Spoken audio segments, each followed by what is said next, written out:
সবার একটি কথা, যে সব ভোটারদের একটি চাওয়া যে তারা যোগ্য সম্মান চায়।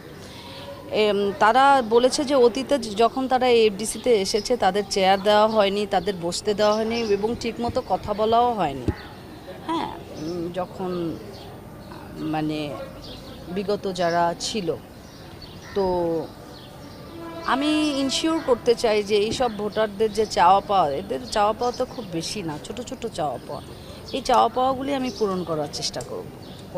আর কিছু কিছু ভোটারের কথা শুনে আমি কেঁদে দিয়েছি, মানে এত হার্ট টাচিং কথা তারা বলেছে আমার সাথে, যে যেমন তারা বলছে যে আমাদের তো আরেকটা সেকেন্ড হোমল্যান্ড হচ্ছে এফডিসি, তারা কোথায় যাবে, তারা কোথায় যাবে, দিন শেষে তাদেরও ইচ্ছা করে এখানে আসতে।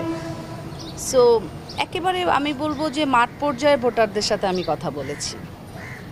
সো অবশ্যই তাদের দুঃখ দুর্দশা কষ্ট